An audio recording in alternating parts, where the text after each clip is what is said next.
Let me just find, very good. So, John, thank you. I would like to thank, in order... Speak a little closer. A little closer, thank you. Whenever I have a mic, I feel I should start singing, and even though my name is James Taylor, you don't want me to sing. My kids even tease me about it. I'd like to thank, in order, Justine, who I knew from, she went to Berkman Academy long after I did, but I did a bunch of work there. It was her idea originally, I think, to bring me in, and then she talked to Gordy, we talked to Bruce, we talked to John, so I'd like to thank them for giving me this opportunity. I had a great day with the coaches yesterday afternoon, very open, very responsive, a lot of really kind feedback. I'd like to begin my talk about positive pushing today with confession. I wrote 2 of my parenting books, my first 2 parenting books, before I had kids. And is this a great country or a great region or what, where you can become an expert in something you've never actually done before? And my next book's going to be on brain surgery. But I do now have two kids, and I've written 2 more parenting books. And I have to say, so far things are going pretty well. My kids are still young, so I don't want to make any real commitment or statements yet. And I must confess that in about 15 years I might be writing another book titled, "I'm Sorry They Seemed Like Good Ideas at the Time." But again, so far so good. So I want to talk to you about positive pushing. This is my first parenting book, and one that's based very much on, and it's not sports specific, but it's based very much on my work with athletes, ski racers, tennis players, and others. So I'd like to begin with a question. Should I push my child? Should I push my child? Long before I wrote the book, long before I even had the idea long before I had the idea for the book, the most common question I was asked was this very one at the many parenting talks I gave. So before I share my perspective, let me ask you guys, raise your hand if you believe you should push your children. Okay, raise your hand if you don't believe you should push your children. Raise your hand if you didn't raise your hand, because you're not sure, and that's one of the benefits of being here. Well, there are 2 schools of thought. One school of thought says, I must push my child. If I don't push my child's not going to be motivated, my child's not going to get good grades, my child's not going to get into a good college, my child's not going to have a good career, my child's going to end up living with me the rest of my life. The downside of that, your child will become angry, resentful, and rebellious. The other school of thought says, I'm not going to push my child. Whether I push my child or not, it's not going to make that much difference. And at the end of my life, I want them to love me because I want to live with them the rest of my life, so they can take care of me. Well, let me say this from the outset. You must push your children. It is your right, it is your responsibility, it is your absolute moral imperative. And it's not a matter of whether you push your children. It's how you push, when you push, and importantly, when you back off. Unfortunately, pushing has gotten something of a bad rap. In fact, when my agent in New York started shopping the book around, a lot of the publishers said, great book, you have to change the title. The word pushing is going to turn people off. In fact, when you saw the word pushing up there, how many of you had a little bit of a cringe factor? Anybody? None of you. Maybe this is Canada, there's none of that. I don't know. But my publisher, Hyperion, who bought the book, said, no, we want it in there because it is such a hot button topic. So to take a bit of the sting out of the word pushing, I want to make a distinction between old style pushing and positive pushing. Old style pushing, it's often controlling, angry, often mean-spirited. And at the heart of old style pushing is a message that if you don't live up to our expectations, we will not love you. Just remember, son, it doesn't matter whether you win or lose, unless you want daddy's love. And a problem with old style pushing is that it works to a point. Because early in your child's lives, the most important thing they want from you is their love. And they will do anything to get that love. But they'll get to a point, usually in their teens, and they say, wait a minute, I shouldn't have to work this hard to get my parents' love. And that's when they start to push back. But what I talk about, though, is positive pushing. Positive pushing is, by definition, very positive. It's supportive, it's encouraging, and it sends a message of respect and value, that no matter how you perform, we will still love you. And at the heart, actually another distinction I want to make is that with old style pushing, it's often about the needs of the parents. Parents are pushing their kids so hard because it makes them look good. With positive pushing, it's all about the needs of the kids. It's all about what's in their best interest. And this is a big message in my book, is that always doing what's in their best interest. But doing what's in their best interest doesn't mean doing what they like, what they want, or what feels good. It means knowing what's good for your children and pushing them to do those things whether they like it or not. And with my own kids, and also with many of the kids I've worked with over the years, one thing is very clear is that kids have a tremendous radar for whose needs are being met. You can get your kids to do a lot of stuff that they don't necessarily want to do when they sense that the reason you're doing it is because it's best for them. So if you can communicate that message, you've really done something very powerful. Another thing about positive pushing, it's about before you can push your kids, you need to push yourself. You need to look in the mirror and see what you bring to parenting, and make sure that most of what you're bringing is positive stuff. So, my book is broken up into 3 sections, what I call the 3 pillars of successful achievers. And one thing I've realized is that in my work I see a lot of kids who are incredibly successful, but they're also very unhappy. And so I make a big distinction between those children who achieve success and those who are successful achievers. And those who achieve success are kids who get straight A's, they're great ski racers, they're stars in other sports, in the performing arts, but they're also not very happy. Successful achievers, for me, I define as those kids whose parents understand that success and happiness are mutually inclusive categories. That someone can't be truly successful unless they're truly happy. And interesting, John mentioned that I do a lot of work in the corporate world with CEOs, senior management, and I work with people in their 30s, 40s, and 50s who have made it.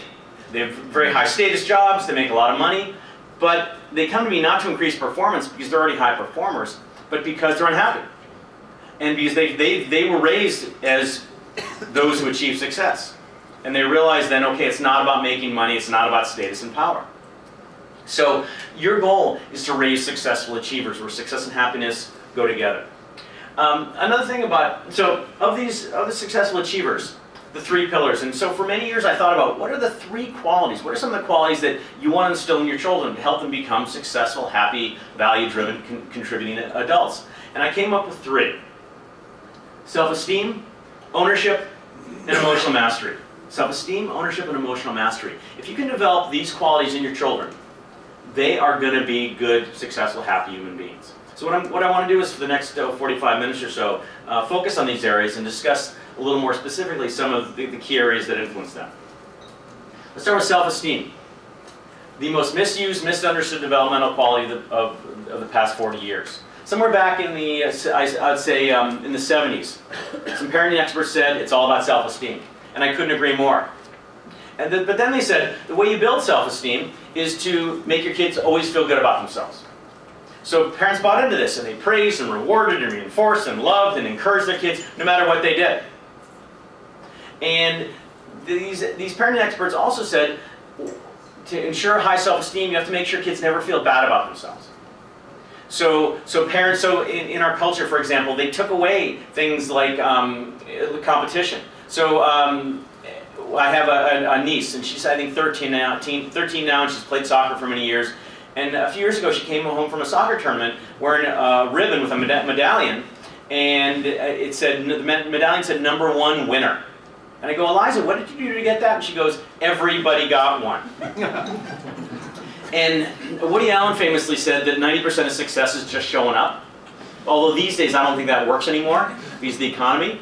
But also that's not the way the real world works. That it's that last 10% that really makes the difference. That's also the source of meaning, satisfaction, and joy in kids' efforts.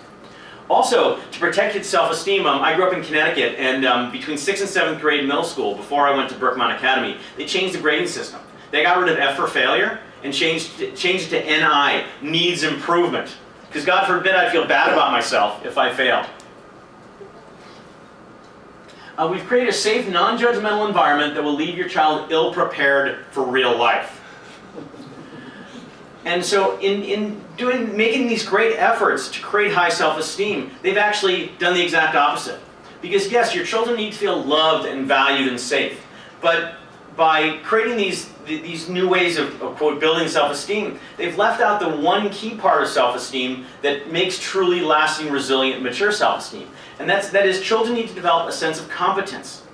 A sense of control over the world, a sense that if I do good things happen. If I do bad things happen. And importantly, if I do nothing, nothing happens. Now, what do you call a child who, whether they do good, bad, or nothing, they get what they want? Entitled. Entitled? Indulge. Indulge? Spoiled. Spoiled, that's what I'm looking for. All those are right, but spoiled children. Now, I'm sure there are no spoiled children in British Columbia. They're mostly in Alberta and Ottawa and some of the other provinces. But we all know, and what happens to spoiled children when they grow up? They become spoiled adults. And spoiled adults don't work very well. They don't function very well in society. So the key issue here is this idea of getting kids to feel that they have this sense of competence. Unfortunately, we live in a culture of victimization. It's not my fault, it's not my kid's fault, but it's somebody's fault, so let's sue them. Because the upside of being a victim is your kids can't feel bad about themselves. It's not their fault and it can't hurt their self-esteem. They're still okay people. But the problem with being a victim is they can't do anything about it. And one of the great things you want to instill in your children is the belief that they have control over their world. That if something isn't working, they can do something about it to change it. So in my book, in each chapter, I've got a section on red flags. And red flags are basically warning signs that there might be a problem arising. And whenever somebody hears me speak and I talk about the red flags, or they read my book, that they have these epiphanies like, oh my gosh, that's my child. Or even more painfully, oh my gosh, that's me. Less painfully, oh my gosh, that's my spouse. And during the course of my talk today, I'm going to describe a number of red flags. And you might have one of these, oh my gosh, that's me or my kid. If that happens, do not take it as an indictment on your parenting.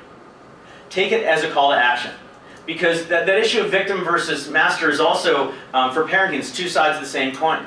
We have tremendous one side of the coin is we have a tremendous capacity to do absolutely awful things to our kids. Not a very cheerful thought. But the other side of that coin is we have a tremendous capacity to do absolutely wonderful things for our kids. So take it as a call to action, that if you see some of these things with your kids, that you have the power to do something about it. You have the power to make changes. So I'm going to describe a couple of red flags and some solutions for self-esteem. Let's start with expectations. How many of you believe you should have expectations for your children? Raise your hand. Okay, how many believe you shouldn't have expectations for your children? Okay, how many of you, again, didn't raise your hand because you realize these are often tricky questions? Okay, good. Yes, you must have expectations for your children. It is because your children will rise or fall to the level of expectation you set for them. Unfortunately, our culture has told us to set the wrong types of expectations. So expectations can be dangerous. Scholar, soldier, statesman, author, patriot, but still a disappointment to his mother. So expectations are very important, but again, our culture has taught parents to set often the wrong types of expectations. So what I want to do is describe two types of expectations you should not set, and then two types of expectations you should set. The first expectation you should not set are ability expectations. We expect you to win because you're the most gifted athlete out there. We expect you to get straight A's because you are the smartest kid in the class. What's the problem with ability expectations? Well, kids can't control their ability. If your children fail to live up to your ability expectations, whose fault is it? It's yours. Why? Because you didn't give them good enough genes.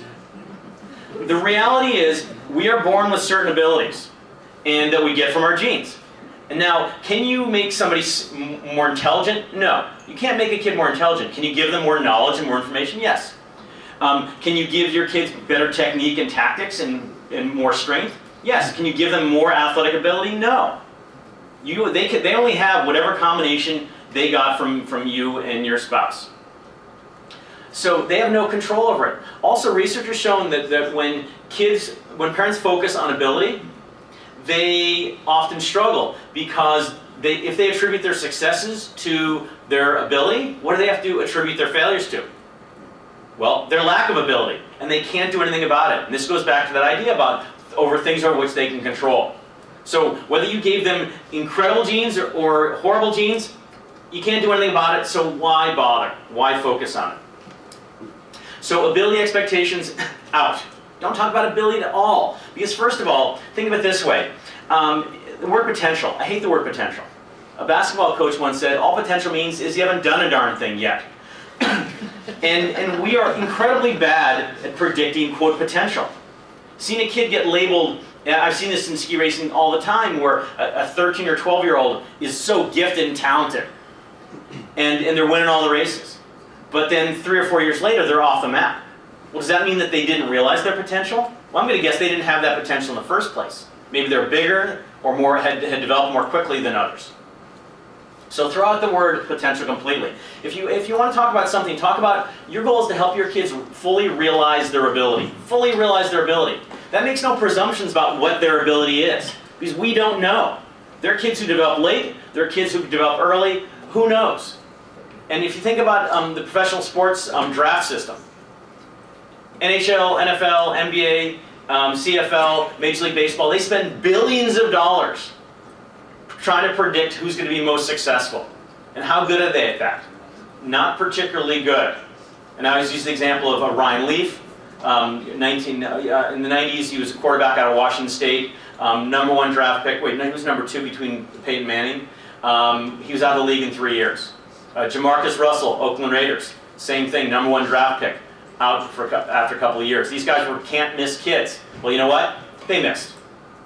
So don't even think about that issue. So ability expectations out. The other type of expectation you shouldn't set are outcome expectations. We expect you to win, we expect you to get straight A's. What's the problem with outcome expectations? Well, kids can't always control their outcomes. I can say for myself, my very best races, I didn't win. And it just so happened that I skied the best I could, but there were guys who were simply better than me. But now you might be thinking, oh, wait a minute. We live in a world where results matter. How can I not talk about outcome expectations? He works and plays well with others. Well, they don't build monuments for kids who work well and play well with others. They don't build monuments for kids who try hard. They build monuments for people who get results. And so, how can you then not talk about outcome many things because they matter? Well, let me make an important distinction between expectations and goals. Expectations are things that are often set for children, but most often by parents, coaches, teachers. Kids have no ownership of them, and they get dragged toward those expectations. Another problem with expectations is they're black and white. You either meet the expectation and succeed, or you fail to meet the expectation and you fail. So a very small room for success and large room for failure. Goals are very different. We as human beings are wired for goals. As you all know, one of the great joys in life is setting a goal, working toward a goal, and achieving a goal. In ski racing in particular, is an incredibly goal-oriented sport that kids for the most part, want to improve and do better. So, whereas with goals, it's not about absolute attainment, it's about degree of attainment. So, what's important is improvement toward the goal. So, let's use an example of an outcome expectation or an outcome goal. Outcome expectation, let's say your kid has 70 points, and your expectation of them is by the end of the season to have 40 points. Or the outcome goal is to have 40 points. Let's say they get 48 points. Did they succeed or fail at the outcome expectation? They failed. Did they fail or succeed at the outcome goal? They succeeded. Why? Because they showed improvement toward the goal. And that's the key distinction between goals and expectations. Expectations are you meet them or not. Goals are about improvement. And for young athletes, how a kid does really at 12 and 14 and 15 doesn't matter. It's all about giving them the tools they need, technical, tactical, physical, mental, that will enable them to achieve their bigger goals later on. So really an emphasis, so if you're going to talk about outcome goals, if you're going to talk about outcome anything, talk about outcome goals, not outcome expectations. But then immediately, shift their focus from goals, from outcome to process.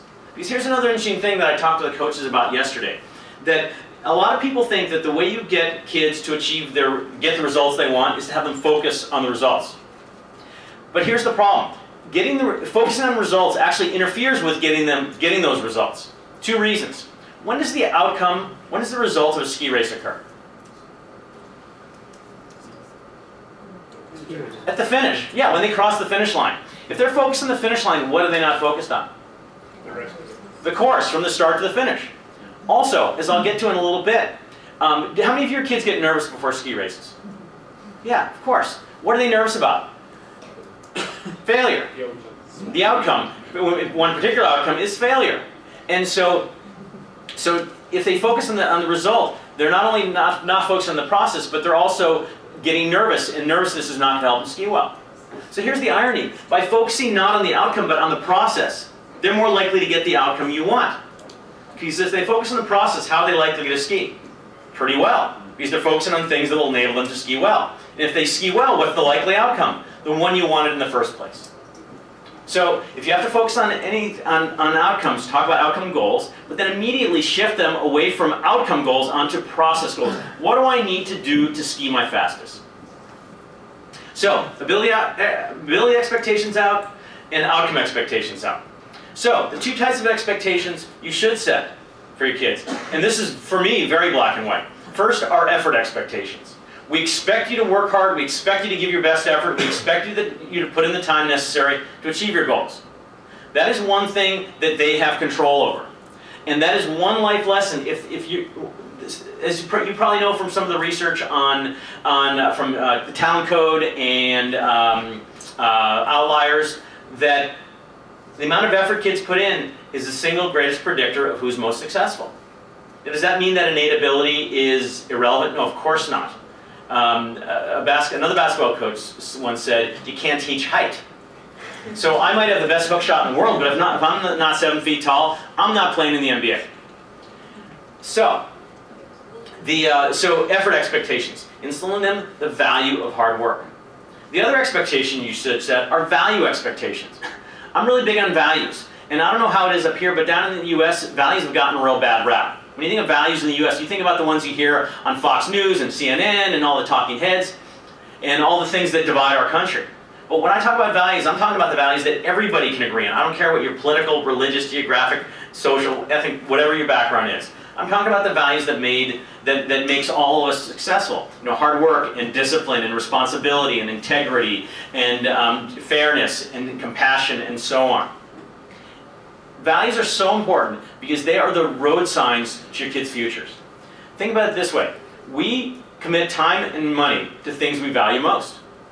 So if you can instill in your children healthy values, and I'm not necessarily going to tell you what those are, but I think we can all agree there are ones that we can all agree on. And if you can instill those in your kids, then they're going to turn out to be pretty good kids. So for me, yes, we expect you to be responsible. We expect you to be honest. We expect you to be compassionate and caring. We expect you to be kind. And there will be consequences if you don't. So, ability and outcome expectations out, effort and value expectations in. Next area, red flag, fear of failure. This is an area that I work in an unbelievable amount, say the last 5-10 years. Certainly one of the three main areas that parents bring their kids to me is because of fear of failure. It is epidemic in our culture in the US.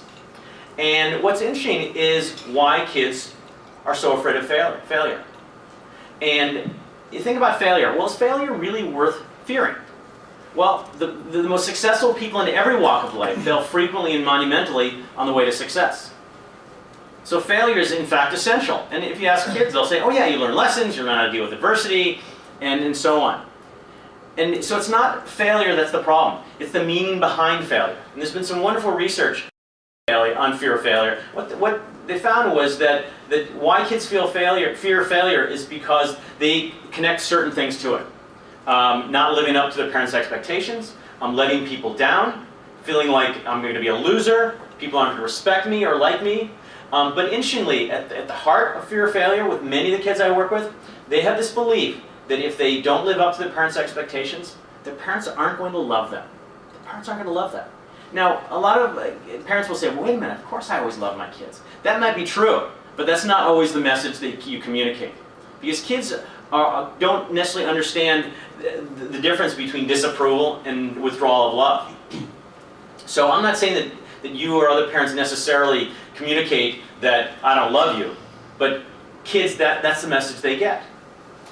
And yet, there's also a paradox with fear of failure, is that so many of the kids I work with, they seem to do things that actually cause them to fail. So why would somebody who fears failure actually do things like ski out of a course at a little bobble, or forget their boots, or what have you, cause themselves to fail when that's the thing they fear the most? So I got to thinking about it, because, here's a little side thing. There are 3 ways to avoid failure. One is to not play the game. If you don't, quit. If you don't get in the gate, you can't fail. Another way is to succeed. And I see a lot of kids who work pretty hard and they get far away from failure. Because here's an interesting thing about a kid with a fear of failure. If success is over there and failure is over there, they're not looking at success. They're not concerned about success. Their overriding motivation in life is to get as far away from failure as possible. Why? Because failure is this ravenous beast that chases them every day. And if it catches them, it's going to kill them. Not literally, physically, of course, but it'll kill their self-esteem, how they feel about themselves. Now, if you're totally concerned with avoiding failure, one great way to avoid that failure is to be pretty successful. Well, what happens with these kids who are avoiding failure by becoming successful is they get to this place where I call it their safety zone, where maybe they're like top 10, top 15, they're pretty good ski racers. Nobody can accuse them of being failures. But also they're frustrated because they know they can be a lot more successful. They know they can be on the podium, for example. But here's the thing. If somebody, in order to be truly successful as a ski racer, you need to take risks. It's the nature of the sport. But if you have a fear of failure, and you're more concerned about failing than success, are you going to take those risks? No. Because when you take risks, yes, it's the only way to succeed, but also what might happen when you take risks? You might fail. So you don't take those things. So you stay in this safe place that's also a frustrating place. The third way kids avoid failure is to engage in what's called self-defeating behavior or self-sabotage. They actually do things unconsciously that cause themselves to fail. So I see this all the time where in training they make one little bobble where they can easily stay in the course and they ski out. Or they'll hook a tip 3 gauge from the finish. Or they'll say, oh, my equipment wasn't repaired properly. And so what does this do? They're causing themselves to fail, but they have what to protect themselves? An excuse, thank you. They have an excuse, so that protects their self-esteem. So, okay, you know what, I failed, but you still have to love me because if I hadn't of skied out, I would have done really well. And I see this all the time. But again, there's this paradox of why kids would do things that guarantee failure. So I decided that kids with a fear of failure don't really have a fear of failure. They have a fear of total failure. Now here's how I define total failure.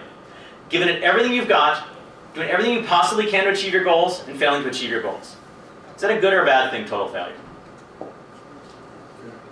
Well, you say it's a good thing because you're grown-ups and you understand. But when I ask kids, 100% of the time, they say it's not only a bad thing, but the worst possible thing. Because if you admit total failure, what do you have to say? What do you have to admit about yourself? I'm just not good enough. And you can't, and no kid wants to admit that they're just not good enough, because if they experience total failure, they can't do anything else. They've done everything possible.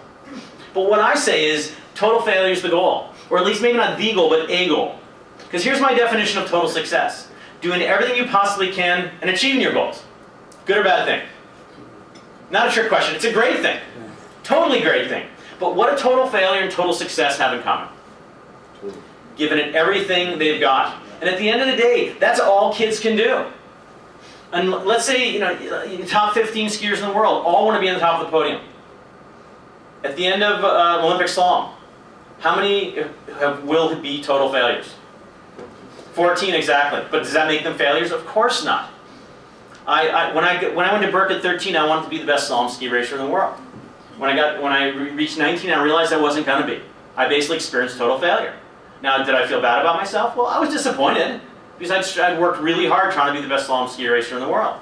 But I also experienced great pride in the fact that I made it way farther than anybody thought I would. Because one of the most important messages for me to send to kids is that there's one emotion that you never want to experience at the end of a race, a season, a career, and on your deathbed. Anybody want to tell me what that emotion is? Regret. Regret. And what's regret? I wish I'd done something differently. The message I send to kids is that win or lose, great race, fall, whatever. You want to look back up on the hill and say, I left it all out on the hill. Because you never want to ask, I wonder what could have been, and feel that expression of regret.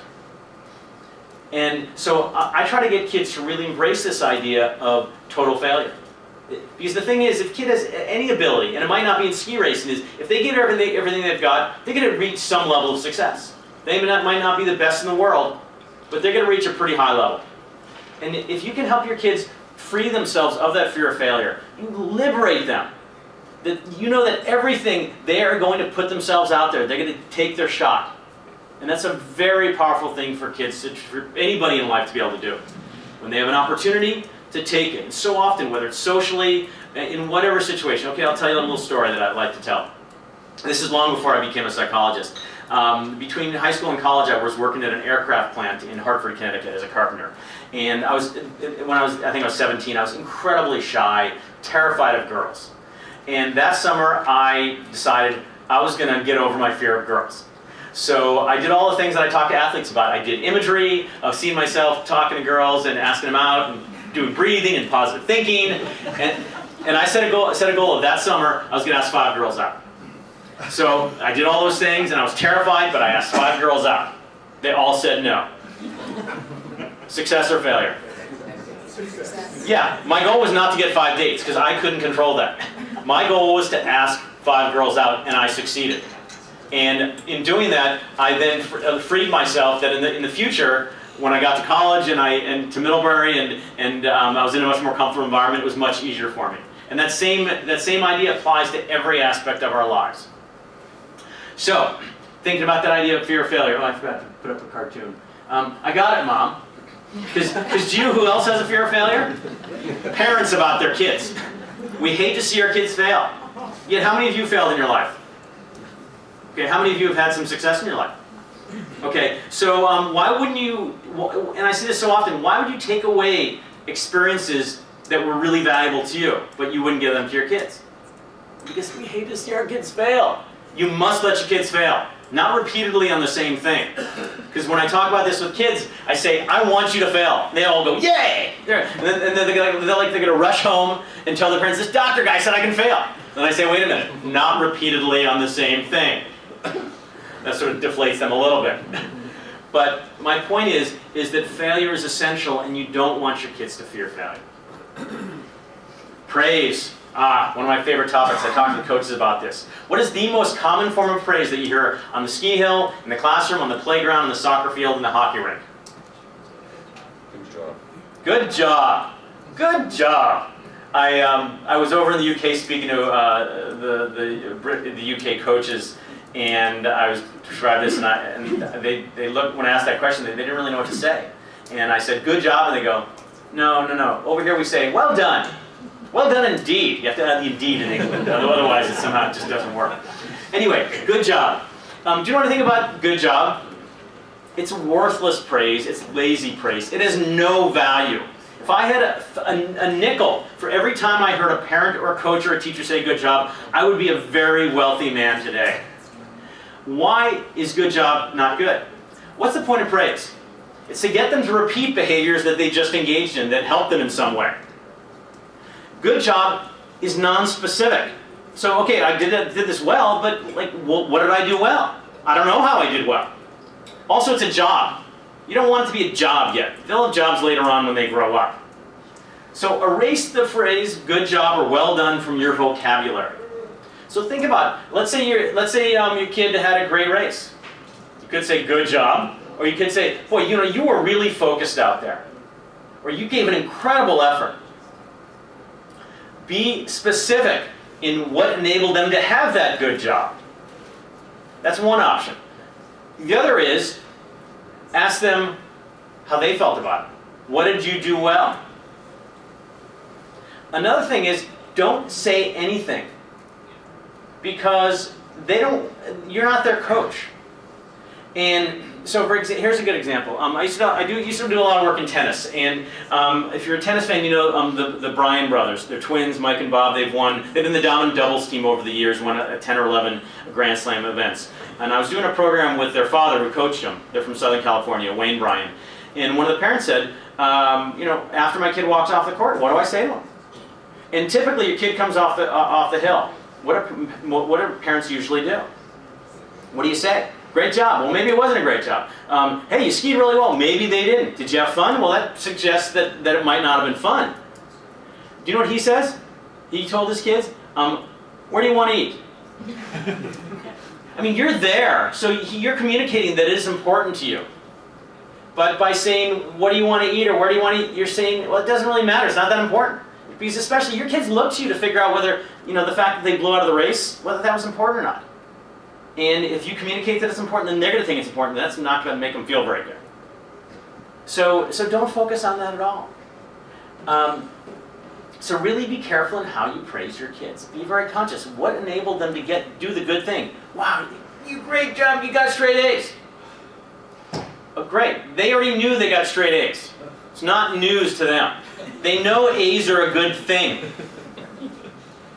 But what enabled them to do that? Boy, the other night you could have gone out with your friends, but you chose to stay home and study. That's really good judgment, really good decision making. Figure out what enabled them to be successful, and then allow them to do it. We lost. You get a huge trophy. Yeah, okay. I don't know about it here, but in the US you get these massive trophies and you didn't even win. Okay, second pillar of successful achievers is ownership. Ownership is the connection that your children have with the activities that they participate in, with their ski racing. Now remember, your parents are living vicariously through you, so let's have fun out there. One of the great joys in life as a parent is seeing your kids perform and sharing that experience. But when you're living through your children, that is a very, very big red flag. The problem with ownership is kids can't just take ownership. It's a gift you give them. So, what are some red flags? First, the sort of overriding red flag is overinvesting in your children. Now, I don't know about you guys, when I was growing up, my parents were too busy doing other things to really care what kind of ski race I was. I mean, they were supportive, they were always there, but they had other things going on. But it seems like, I don't know if it's having too much money or too much time, but now kids are parents' little achievement projects. So that they're training their kids to have these huge successes, because that'll certainly make me, the parent, look really good. And overinvestment involves this, what I call the to zone. One of the most dangerous words in parenting is to, T-O-O. Do you want to love your kids? Yes. But do you want to love them too much? No. Do you want their ski racing to be important to you? Yes. But do you want to be too important? No. When you enter the to zone, that means that your self-esteem becomes based on their successes or failures. That is a crushing blow for your children. And I use this metaphor. Let's say your kids are in the starting gate, they're about to take a race run. You literally climb on their shoulders. How are they going to ski? Not too darn well. When you overinvest in your children, you are metaphorically putting you on their shoulders, because your self-esteem, they sense, and I talked about that sense the kids have about whose needs are being met. Your kids sense that their happiness is on your shoulders, and they can't handle that. Their own expectations and goals are heavy enough.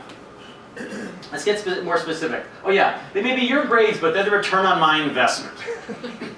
One thing I can say, kids don't have a great ROI financially, that's for sure. Focus in on results.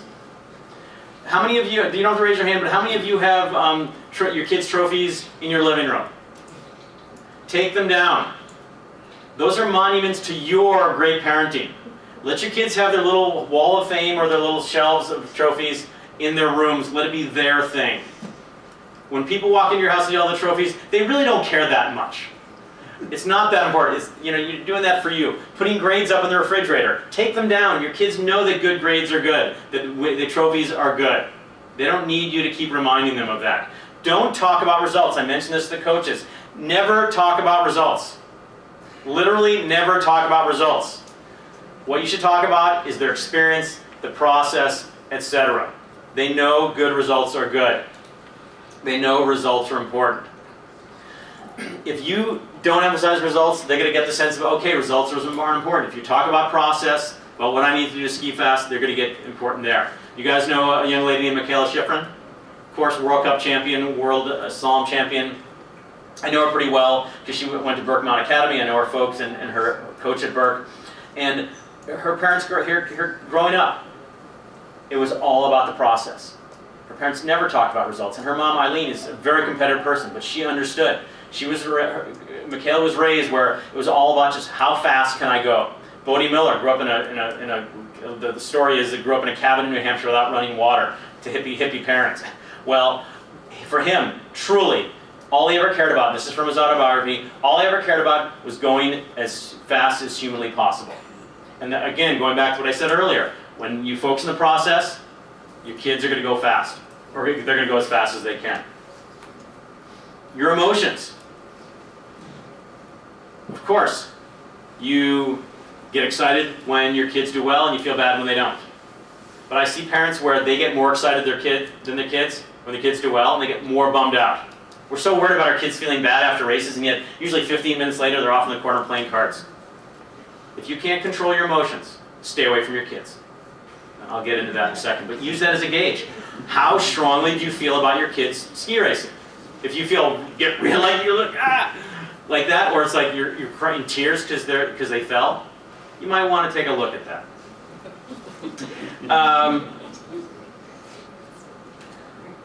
The Wii Syndrome. I hear this all the time. We had a great race today. We got straight A's. Well, you know what? I didn't see you out on the course, running the course with your kid. I didn't see you taking the test. When you say we, what you're really saying is me. Let it be their thing. Because when you say we, you are taking ownership of it. So it's no longer their thing. And when you start doing things for them, then they don't feel the need to do it for themselves. So how do you create ownership? First of all, help your children find a passion. Having to find a passion is something that can be an absolute lifesaver. Because if kids have no passion, they don't care about anything, then they're going to find things to care about that are dangerous. So think about it this way. Fork in the road Friday night. They have no passion. They don't care about anything really. Well, their friends are going to go out drinking and driving and drugs. Well, what are they going to do? Go with them. But if that next day they've got a ski race or a soccer game or a school project, they're going to think, you know what, it might be fun to go out with my friends, but I really care about this race tomorrow. So I'm going to take the good road. So how do you help your kids find a passion? And hopefully they've found it in ski racing or skiing, is expose them to a lot of different stuff. Not all at the same time. I don't know about here, but south of the border, there's a lot of overscheduled kids. Does that happen up here too? Yeah, absolutely. So expose them to a lot of different things. But you know the best way? Be passionate yourself. Be passionate about something. Healthy, hopefully. And because if they see, I talked about values earlier. Well, if they see that passion is a value, then they're going to think, oh gosh, it's important for me to be passionate about something. So I'm going to find that thing I'm passionate about. Maintain perspective. We live in a culture of winning, where failure means you are a failure. Don't buy into that culture. Because if you do, the two most powerful forces in your children's lives, you and popular culture, are sending these unhealthy messages, and your kids are doomed. There's no way they can resist these two forces if they're sending the same messages of, I have to win, if I lose, I'm a failure. And where does that perspective often lead? Cheating, performance-enhancing drugs, illegal stock trades, insider trading. You hear it all the time. It has become a part of our culture and is truly unhealthy. Here's your assumption. Oh yeah. Please, Mrs. Enright, if I let you pinch hit for Tommy, all the mothers will want to pinch hit. Also, you should go into this assumption that your child will never be a superstar in anything. You're thinking, wait a minute, not my kid. But here's the interesting thing. If you go into the assumption that your children won't be a superstar in anything, you actually give them the freedom that if you gave them good enough genes, if they have a passion for the activity, such as ski racing, if they do the hard work, then they can become a superstar. Because somebody has to go to the Olympics for Canada, somebody has to play Carnegie Hall, somebody has to go to Oslo to pick up the Nobel Peace Prize. It might as well be your kid, it could be your kid. But by going under the assumption that they're not superstars, that they're not going to be superstars, you actually increase their chances of becoming superstars. Because the road to greatness is littered with children who used to love what they did, but their parents were too involved and put too much pressure on them, and they quit. Or they became really successful, but they're profoundly unhappy. Do your job. Everybody has a job to do. Coach, get them in shape, get them technically, get them to races and so on. Make sure they have the right equipment. Kids, their job is to be grateful for the opportunity and work really hard. Your job is to write the checks, make sure they have all the stuff they need, get them where they need to go. If everybody does their job, the kid wins. But if you start doing your kid's job, then you take away ownership. And here's a great example. Again, going back to a tennis example, I spoke at a national tournament to the parents a number of years ago, and I mentioned this idea about don't let your kids, make sure your kids do their job. And one of their jobs is to carry their tennis bag to and from the courts.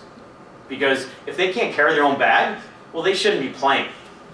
And so The next day I'm walking between the courts, I turn a corner and I'm walking down the sidewalk between the courts, and this mom walks around the corner with her son who just finished a match, and she was carrying his bags.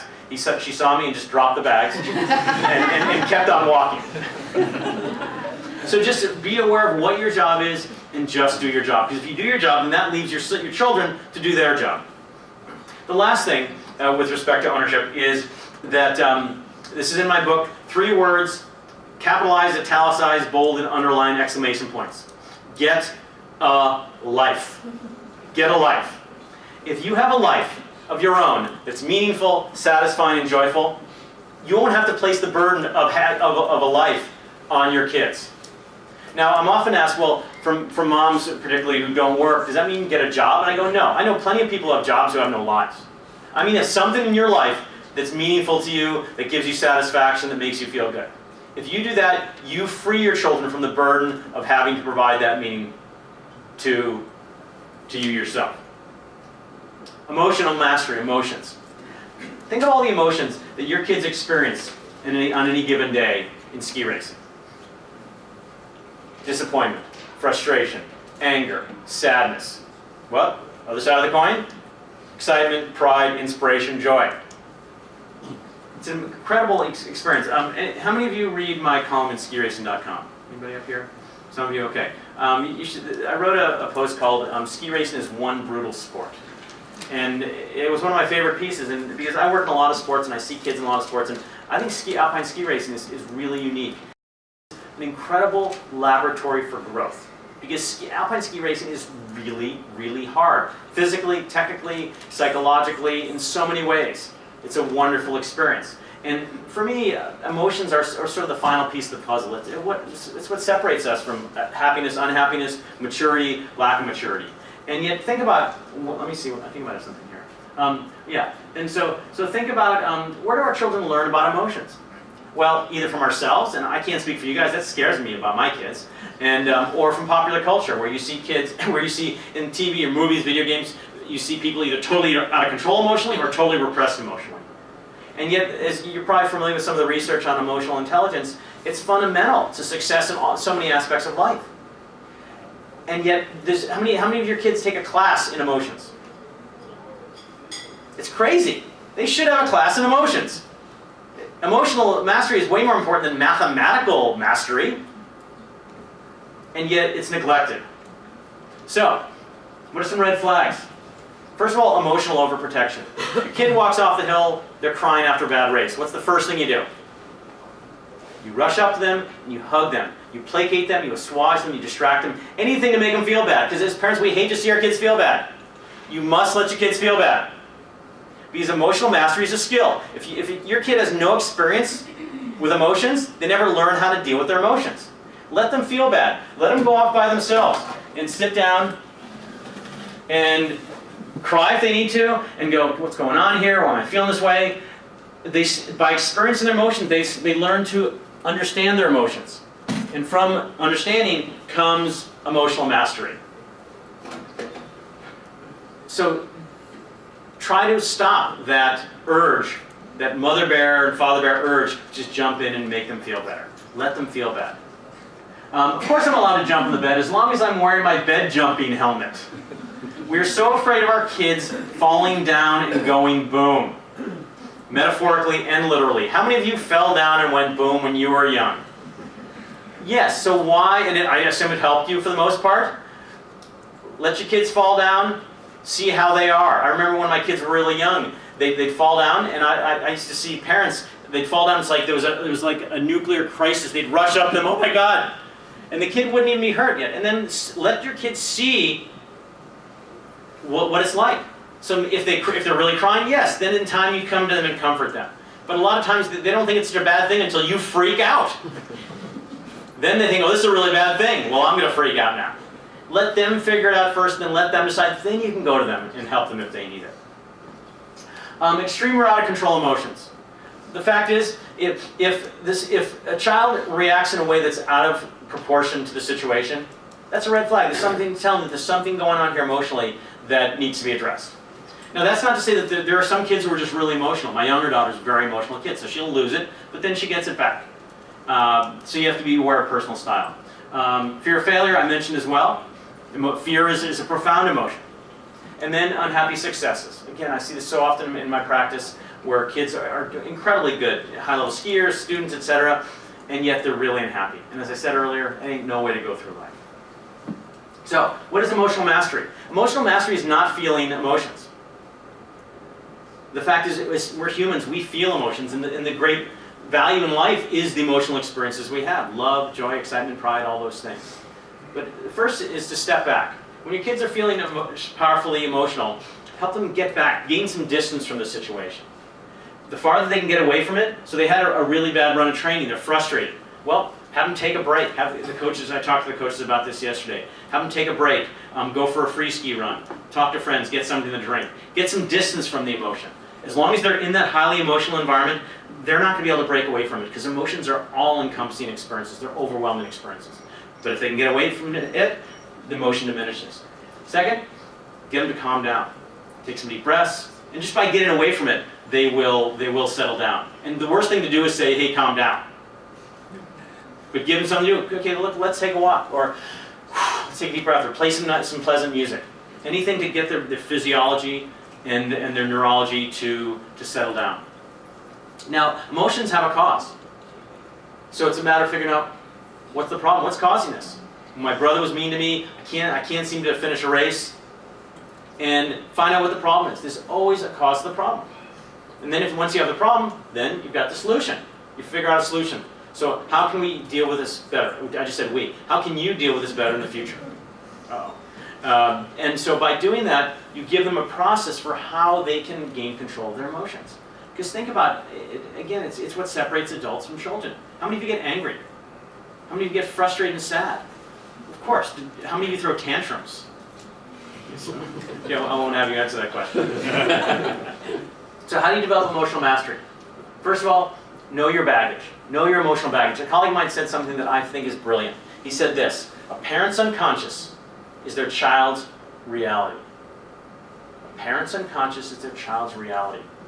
If you don't know your baggage, you're going to pass your baggage on to them as likely as you are passing along genetic hair color, eye color, body type. If you know what your baggage is, you're much less likely to do so. Because you know what? Your kids are going to get their own baggage. That's part of life. What a gift you can give them by not giving them your baggage. Let your children feel all their emotions. Emotions are two sides of the same coin. Kids can't just feel the good emotions. To feel the good ones, they have to also be willing to feel the bad ones. And you have to allow them to feel the bad ones. Let them be frustrated. Let them be angry. Let them be sad.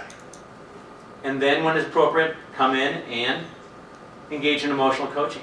Sit down and say, so you're feeling really sad? Yeah. So what do you think's going on there? Where do you feel it? This is what I feel in these situations. What do you think is causing it? So you take them through a process, just like with the kids' coaches, working with them on technique. Help them figure out what the emotion is and what's going on. By doing that, then they develop tools for dealing with their emotions in healthy ways. Today we're going to explore and paint how we feel when we're picked up late from preschool. Hopefully your kids have had that experience in school. Be real about emotions. The worst thing to do is say, oh, don't worry about it. Oh, there's nothing to be afraid of. How does that make a kid feel? I'm terrified and yet there's nothing to be afraid of. I must be an idiot or something must be something wrong with me. Your mother wasn't supposed to give you away, but you're back now and that's all that matters. That kid is probably a little upset. At least validate those emotions. I think that's important. So be real. Don't just try to placate them. Explore them. And lastly, don't forget about the positive emotions. The first draft of this book that I sent into my editor and my publisher, I wrote this entire chapter on emotions. There was no discussion of positive emotions. Now that might have been a reflection of me in some way, but we don't want to get into that. Because it's easy to talk about the negative ones, because anger, frustration, they're all so obvious. But it's important to get them to see that that emotions are two sides of the same coin. So when you're happy about something, tell your kids about it. When you're feeling really contented, this is something with me. I've got this thing that I call I'm having a moment. And it's become sort of a joke with a good joke with my kids. Is like when I'm with my family and I'm just really happy, I'll say, hey, you guys, you know what I'm having? They go, a moment. And then it's got to be, hey, you guys, what am I having here? An M. And a moment. And it's like, what I'm communicating is that, like, right now, I'm really happy. And so they get to see that it's okay to express positive emotions as well. So to wrap things up, raising successful achievers. The single greatest obstacle to being a great parent is fatigue. Because when you're tired, you're likely to do one of the worst things in the world you can do to your kids, and that's be expedient. What is expediency? Doing what's easiest and best for you. Greatest example these days, kids bored, cranky, you give them your iPhone. It's the worst thing to do, but it's like crack. They're quiet, they don't irritate you anymore, they're entertained. It's the worst thing in the world to do because they're not learning how to deal with their emotions. They're learning that anytime they get cranky, they can be placated. Not a good thing. Always think about what is in their best interest. Your mother and I are feeling overwhelmed, so you'll have to bring yourselves up. The fact is, guys, parenting is hard. It is unbelievably hard. But you signed on for it. Do the job the best you can. Next thing is be the parent. Our culture tells parents you should be friends with your kids. You should friend your kids on Facebook and so on. You should not be friends with your kids, not till they grow up. That doesn't mean you can't have a loving, friendly relationship. But here's the interesting thing. Your kids, first of all, don't want to be friends with you. Do you know why? You're not hip. And by the way, if you use the word hip, you're definitely not hip. Also, your kids need you to be their parents. Because these days, kids as young as 5, 6, 7, 8 years old, they walk, talk, act, and dress like little adults. But they're not. They're these scared little children who lack the experience and the perspective to feel safe in this world. They need to know there's somebody in their world stronger and bigger than them who can protect them. That has to be you. Also, you need to maintain power over your children. I don't mean bad power, I mean good power, where friends don't tell friends when to go to bed or do their homework. But you need to do that because that's important for their health. So you can be kind, you can be loving, you can be friendly, but be their parent. Lastly, sorry Pop, but your message is no longer relevant to the younger audience. My gosh, people, you need to make sure that your message is relevant to the younger audience. Because if it's not, your kids are going to look elsewhere for the messages, most notably to popular culture. And that is not a place you want your kids to get their messages. I can assure you. My second and fourth book are on the topic of popular culture and technology. And you want to make sure that your messages are relevant. Now, it's easy to say, well, you know, when your kids have to be teenagers, they don't listen to you anymore. Not true. I work with a lot of teenagers who say, my parents have given up on me. My parents just let me do whatever I want. And even teenagers, they'll never say it to you until maybe they get older. But they tell it to me, I wish my parents were more involved in my life, where they set limits and they gave me more guidance. So just because they're in their teens doesn't mean you abdicate your influence over them. Because that's the time they need you to have influence more than ever, because that's when popular culture, peer pressure becomes most strong. Lastly, if all else fails, I got an email from a mom after I gave a talk, and she said this: most people think it's wrong to spank children. So I've experimented with other strategies to calm my son when he has one of those moments, different moment than the one I just described for myself. One that I found very effective is to take him for a car ride. He usually stops misbehaving quickly after our ride together. I've included the photo in case you want to try out this technique with your children. I can assure you that it's very effective.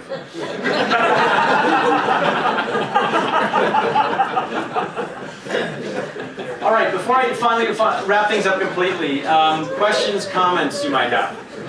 Questions, comments? I have a question. Yes? Do you have any suggestions for early sort of sibling rivalry, where sort of 9 and 11-year-old daughters, where 11-year-olds getting some recognition, 9-year-olds very envious of that. Right. I will say I'm not an absolute authority on it. There's a great book called Siblings Without Rivals, something like that. But bottom line is you want to intervene, coach them but not intervene, because they need to learn how to get along. And so if you can act as sort of a mediator of sorts, and you know, this is not rocket science here, I didn't just make this up, but the idea that they're having a conflict, and you can teach them ways to resolve the conflict. Okay, so you tell me what happened. You tell me what happened. How do you feel? How do you feel? And you know, and guys, so you're in this situation, can we come up with a resolution? So it's a matter of being very thoughtful about it, being very calm, Because by the way, here's another thing that's important from emotional mastery side. If you're not an emotional master, your kids aren't going to be either. And you need to be in control of your emotions. And that doesn't mean you can't yell at your kids occasionally. Kids are resilient little creatures. But if you're yelling all the time, then they're going to get the message, well, that's the way to communicate. So that's part of our challenge, our journey as parents, is to grow up as well. Because parenting brings out the best in us, and it brings out the worst for sure. Other questions? So so I have 3 different kids, 3 kids ski race, and they're all pretty different, right? So Yeah. what I find, thanks for your talk, I really liked it. But so, any comments on how you have to obviously adjust your push and your expectations or your goals or however you're going to express it for each child, right? They're vastly different just amongst my 3 kids, who are very similar because they grew up in the same family and same parents. Right. Well, that's the fascinating thing about kids growing up in the same family. You wonder, well, they should be all alike because they grew up in the same environment. But kids' development is really bi-directional. Is that yes, we influence kids, but they influence how we influence them based upon their personality. So if you have a very emotional kid, you're going to treat them very differently than how you treat a sort of a stoic kid. You have a motivated kid who's sort of another one who's sort of low-key. And so it's really important to understand your kids, what makes them tick. And you can't just take all the things I've talked about or the plethora of other parenting books and just slap them on the kid. You have to think, okay, here's some ideas about praise or about fear of failure. Now, how does this relate to my kid and where they're at? And what their aspirations are and what their motivation is and so on. And I think there are some areas where like values, that it's just, I mean, I guess I'm sort of a hard ass about values, that, you have to be responsible. You have to bring your plate to the sink. I don't care if you're an emotional kid. You have to bring your stuff to the sink. You don't want to do it? Well, that's too bad. You have to do it. Now, the problem with that is it's hard to keep saying that. It's hard to just get up and say, oh, whatever. But the problem with the expectations is you need to make sure that you stand by them and you don't give in, because they learn and there's no teeth to them. But the bottom line is that with some areas, I don't care what kind of kid you have in general, then there are things they have to do. But then the other ways, when it comes to emotional stuff, ownership, self-esteem, you have to think in terms of how can I fit this into my child's style. And I use the metaphor of a not-so-good ski coach will take a kid or a group of kids and try to fit them into his or her way of coaching, his or her technique. And I've seen it over the years, certain programs, SWA, Stratton, where at different periods, all the kids at this program skied alike. A really good coach takes a kid and takes the coach's technical ideas and builds them into the athlete's style. And that's really what you want to do. And the same with all the things I'm talking about. Figure out who your kid is, what makes them tick, and then take a lot of these ideas and think, how can I build these into my kid so it maximizes their value in their development. Okay? Other questions? Are there different strategies, say coaching girls versus boys? You know what, there's obviously been a ton written about gender differences. I don't really believe in them, because the research shows is that there is much difference within girls than there are between boys and girls. So yes, as a general rule, you can kick the ass of boys more than you can kick the ass of girls. That tough coaching works better with boys, but there are sensitive boys and there are tough girls. So I think it's more valuable to just look at the kids you're coaching and see which ones they fit into. Because some need a kick in the butt and others don't. Others need a little more of a gentle touch. So overall, because here's the problem with that, is that what can become gender differences become gender stereotypes. And that can prevent you from providing the best approach to a certain kid. So yes, I suppose you can be sensitive to gender differences, but really it's just individual differences that are the most important. Yes, John? You talked earlier about the importance of establishing a passion for your children, and the quest to try and find that passion. When you talk to your kids, can often be led to be perceived otherwise as expectation when you are just plainly trying to make suggestions. How do you draw that distinction to separate, really I'm just trying to make a suggestion, I'm not trying to lay out an expectation on you, because the instant thought of them is to turn it around and say, well, I'm a failure because I haven't met that expectation, when you're just trying to make a suggestion. Sure. How do you stay away from that? Well, I think first of all you want to be careful about how you couch it. And in terms of, let's say, are you interested in trying this? As opposed to, we expect you to try this. And staying away from this idea of absolutes. But, once you try this out, you might like it, see how it goes. You never know. And I'm a big believer in communicating to kids that kids can very easily determine they don't like something even though they've never done it before. And so, look, let's just give it a try. You can try it a couple of times, and that doesn't mean you go out and buy the Fender Stratocaster for $5,000 after one guitar lesson, or you buy the speed suit at 5 years old, which happens in the ski program my kids are in all the time. And of course they fit like little socks on a rooster. But my gosh, they have the speed suit, and that means they feel cool. Anyway, so just really make it a collaboration. Okay, so what's something you'd like to do? What's something you'd like to try? Because there's one expectation I do have is that doing nothing is not an option. Doing nothing is not an option. They have to do something. So either they can try it, they can choose it, or I can choose. Another interesting thing, Tricia Hellman is a former U.S. ski team athlete. She was at Stratton when I was at Berks. She was at Williams when I was at Middlebury. She's now a physician in the Bay Area, and she has 5 kids. And she had a great rule. She said, one thing we want you to do, and one thing you want to do. So there's some things, like in our family, our girls are going to play the piano. That is an expectation. If they don't like it, that's tough. But then we say, okay, so that's something we value in our family, and that's something that we expect of you. But you get to choose something you really want to do, even if it's something that we might not necessarily want them to do. So you get them to realize that we are in charge, that we can set the tone of things, but at the same time you have a lot of power and ownership as well, and you can make your own choices. So it's very much of a balance, but making that balance very clear. Other questions? Yes? I just want to make a comment on your fear of failure that you were talking about before. I mean, I've seen thousands of billboards in my lifetime, and there's only one I remember to this day. And it was one that the Canadian media showed to us in the 1996 Summer Olympic Games in Atlanta. It was a Nike ad, and all it said was, winning silver means you've lost. And I still remember the words to this day because of that powerful message, which I think is the wrong one in that sense. And we as parents can do what we can, but if the world around us is sending us that kind of message, it's an uphill battle for us. It is an uphill battle, absolutely. But if you don't fight the battle, like I said earlier, your kids are doomed. Because popular culture, media, especially with all the technology of the last decade or so, with the internet and social media and websites and so on, popular culture we've always had popular culture. But when we were growing up, it was like 3 TV channels and some magazines. So parents, and most of it wasn't that bad. I mean, there was rock groups like Kiss and things like that, but no, they weren't that bad. But most of the messages that kids got from the world around them were very immediate, meaning family, friends, teachers, coaches, neighborhood, community. But now, the world, their community is the world, and they get access to information 24/7, and we can't control it. And most of the messages, again, I'm not a big fan of popular culture. Most of the messages kids get from popular culture are about physical appearance, about wealth, about status, about humiliation, about winning at all costs. There was a study done in my latest book I mentioned. There's a study done where they asked 10-year-olds what their goal in life was. Number 1 goal, fame. Where do they get that from? Reality TV, where people without any real talent become rich and famous. And don't even get me started on reality TV. And it's really should be called humiliation TV. So that's all I'm going to start. But my point is that with all these forces marshaled against your kids, sending these messages, if you don't send the other message, your kids don't have a chance. So it's hard. My gosh, it's an uphill battle. But it's important for you to send the messages, for you to put yourselves in a community, in a school, ski teams, if you're people of faith, in your churches and so on, that send the healthy messages.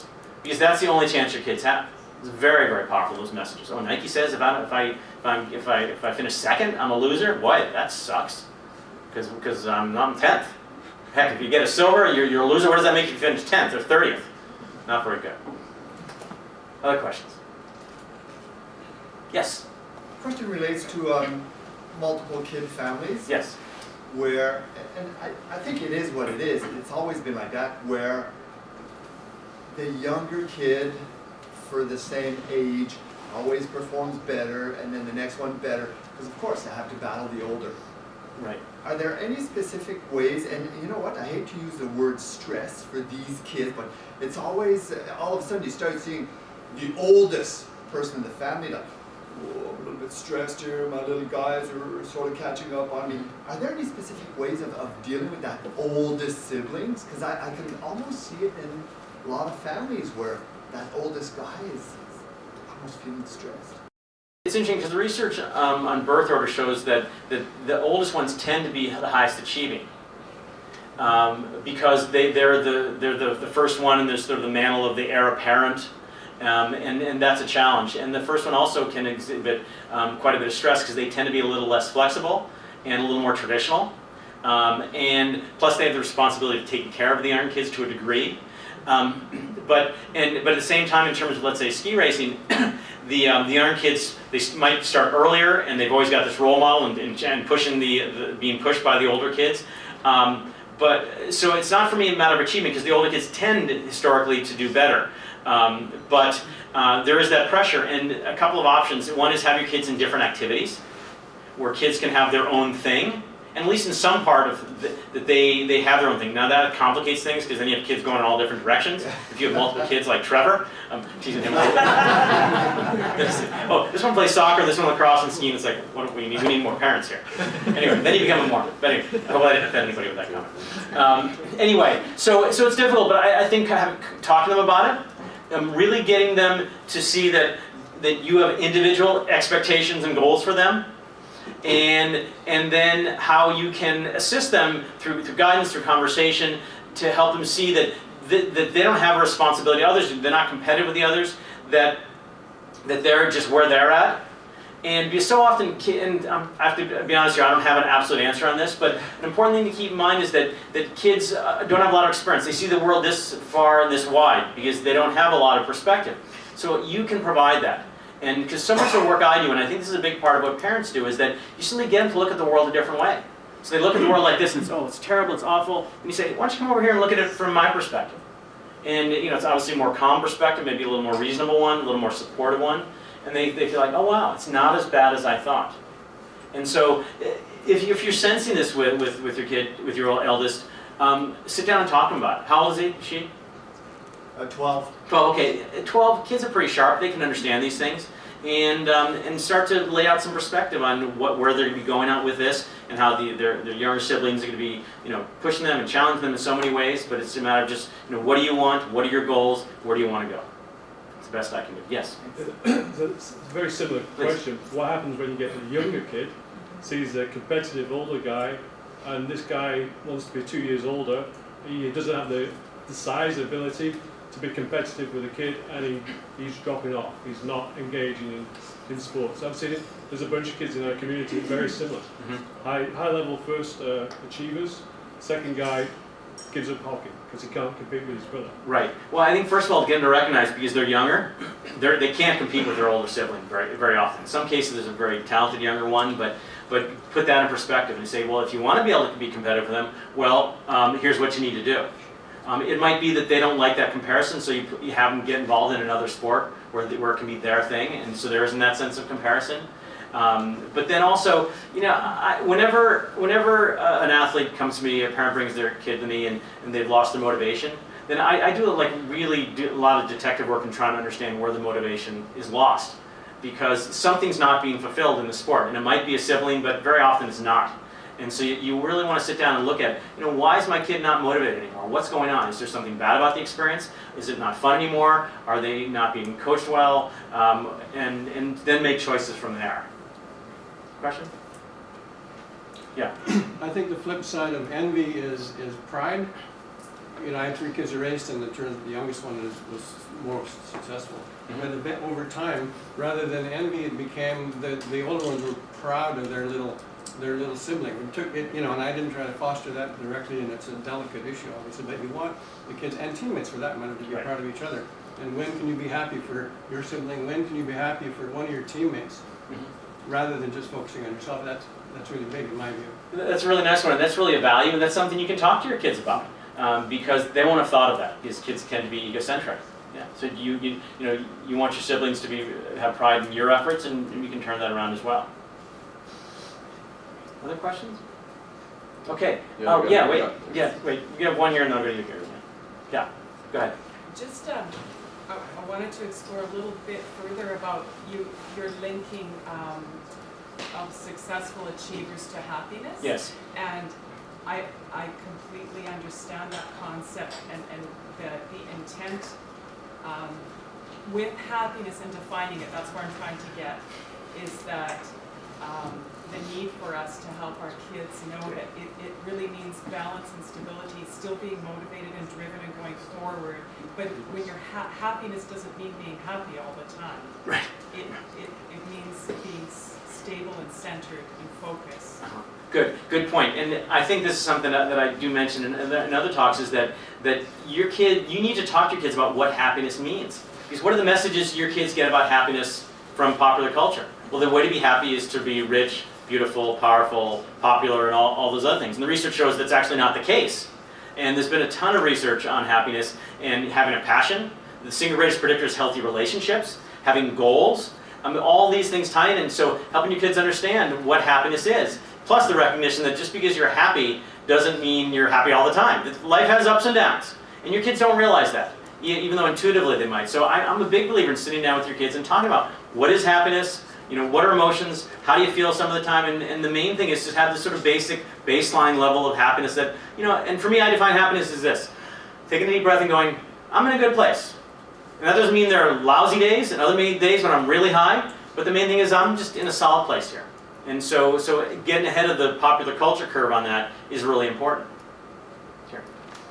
Just, I have a history in racing and so on, but now we see the training environments of the kids at younger ages being so called sophisticated, ahead of the game. I mean, the kids are 11, 12, 13. I mean, the training is incredible. But what we see is a lot of the younger kids that maybe are a bit behind with that training environment are a long ways behind the other teams. That are going and training. They're training early season at 12. I mean, it's just, it gets a little bit over the top. So, but still, you lose the other kids are so far behind. It's like, God, what do I got to do? So everything's been moved up in my mind from when I raced 3, 4, 5 years earlier, and it just seems a bit crazy. Well, certainly the issue of specialization is a real challenge. And I think this came up yesterday with, is it specialization or, I forget the word that was used, or concentration. But the fact is, the research shows is that kids need a lot of volume at an early age. But also what can happen is that the research shows, Benjamin Bloom has done a ton of research. It's found that up until about 12 years old, the emphasis, up until I think 10 years old, the emphasis should be on fun. Because one of the most well-known pieces of research in sports psychology is that between the ages of 10 and 13, about 70% of kids drop out of organized sports.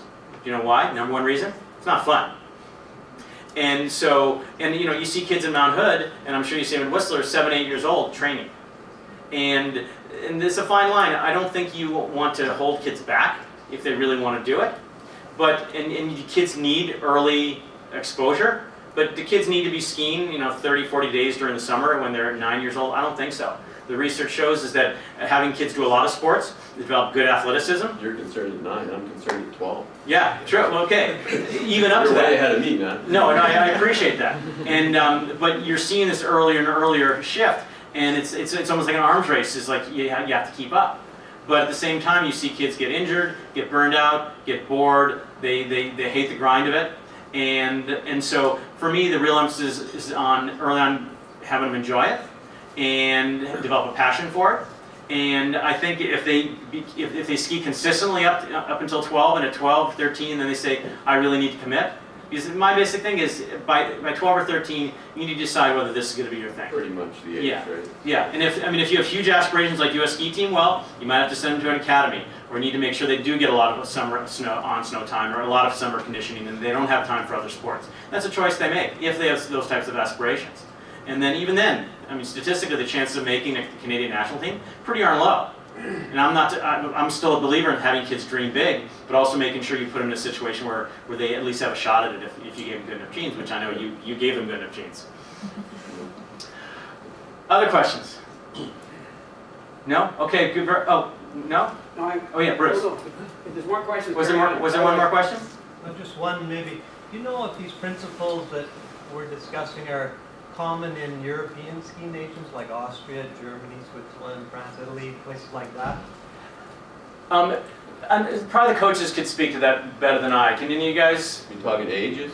in terms of early ages? Yeah, I'm just talking if they're discussing the same principles, if they're talking the same thing, Yeah. if they, with development and emotionally and psychologically and so on. From a psychological perspective, the Europeans tend not to be as organized in their work with sports psychology. I know Canada actually generally does a really good job of that, certainly better than the U.S. But I don't know specifically what goes on over there. No.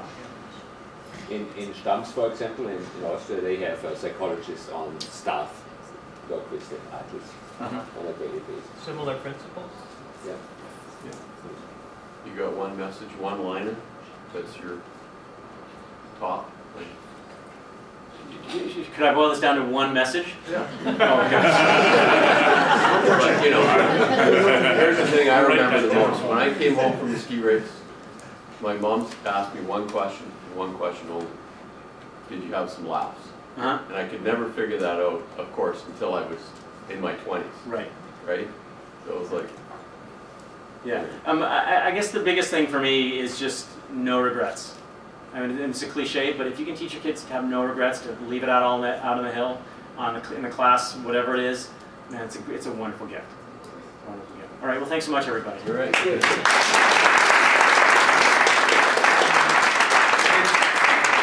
For anybody who's interested, if you go to my website, I've got 3 bi-monthly free e-newsletters you can sign up for. I've also got a sign-up sheet here you can sign up. I've got my book, Positive Pushing. You can get it on Amazon or from my website, as well as my ski racing book, Prime Ski Racing, which I talked to the coaches about yesterday. So I'll turn it over to Bruce. Well, thank you for coming all the way up from California, but this is not over. We're going to have a quick coffee break, and then Dr. Taylor's going to come back and continue on. Do you want to do that? Yeah, let's do that. It was interesting. We had a whole psychology presentation.